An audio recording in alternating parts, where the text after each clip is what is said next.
નમસ્કાર, ઇન્ડિયા વોઇસમાં આપનું સ્વાગત છે અને હું છું આપની સાથે જાનવી રાજપૂત। ગુજરાતમાં મનરેગા કૌભાંડનો પર્દાફાશ। ચૈતર વસાવાએ કોંગ્રેસ નેતા હીરા જોટવાનો માસ્ટર માઇન્ડ ગણાવ્યા, જેમનો દીકરો પણ પકડાયો હતો। આક્ષેપ છે કે ભાજપ કોંગ્રેસ બંનેનો હાથ છે। હીરા જોટવા બચ્ચુ ખાબડે બોગસ બિલથી 2500 કરોડ રૂપિયા સેરવ્યા। હવાલાથી લંડન પણ પૈસા મોકલાયા હતા।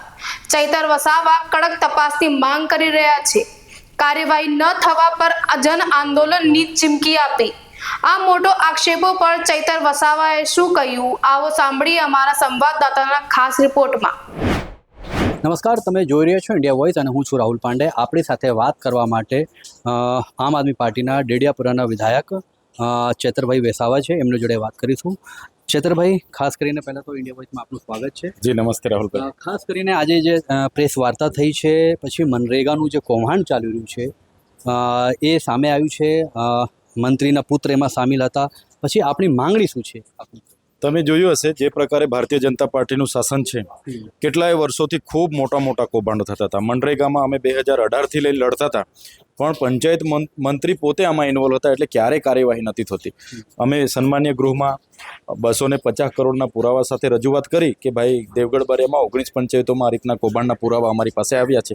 તપાસ શરૂ થઈ, 3 ગ્રામ પંચાયતોની તપાસમાં તો 71 કરોડ રૂપિયા બહાર આવ્યા ને જે મટીરિયલ સપ્લાયના નામે જે નાણાં જમા થયા એ બચુભાઈ ખાબડના પુત્રની એજન્સીમાં જમા થયા। એ પ્રકારે તમે જોયું હશે, એ પ્રકારે જાંબુઘોડામાં એમના ભારતીય જનતા પાર્ટીના પંચમહાલ જિલ્લા પ્રમુખ એમની પોતાની એજન્સીમાં 300 કરોડ રૂપિયા જમા થયેલા છે।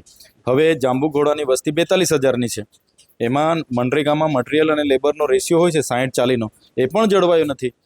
80% મટીરિયલના કામો માટે પૈસા ચૂકવી દેવામાં આવ્યા છે અને મટીરિયલ કોઈ પણ જગ્યાએ એક ગાડી રેતી, કપચી, સિમેન્ટ આ લોકોએ પરચેસ કર્યા વગર કે કોઈ સ્થળે નાખ્યા વગર જીએસટી અને રોયલ્ટીના પણ બોગસ બિલો બનાવીને આ પ્રકારના અધિકારીઓને સાથે રાખીને કરોડોના ભ્રષ્ટાચાર કર્યા છે।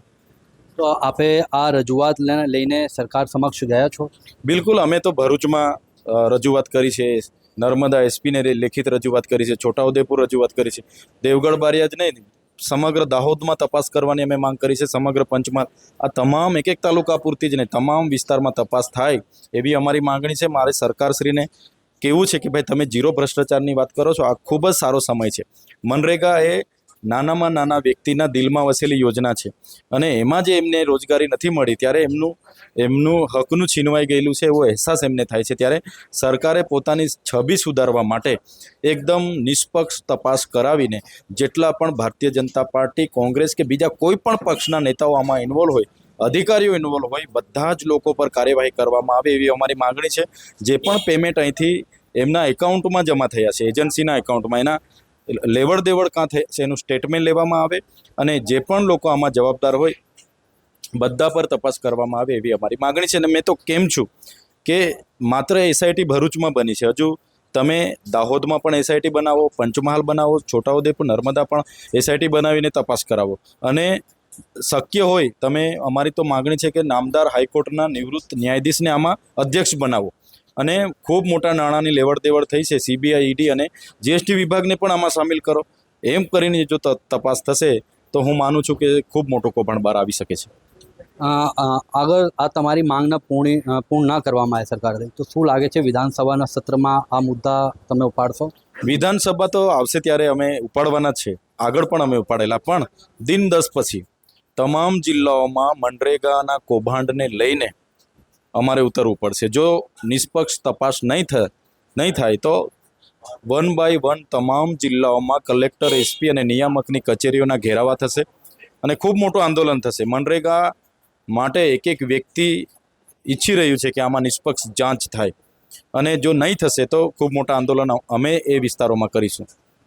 તો બિલકુલ આ હતા આપણે સાથે ચેતર વસાવાભાઈ કે અગર સરકાર એમની માંગ નથી પૂર્ણ કરતા તો પછી અમે જિલ્લા જઈને કલેક્ટરમાં અરજી આપીશું અને વિધાનસભાના પટલ પર આ સવાલના ઉપાડીશું। નમસ્કાર।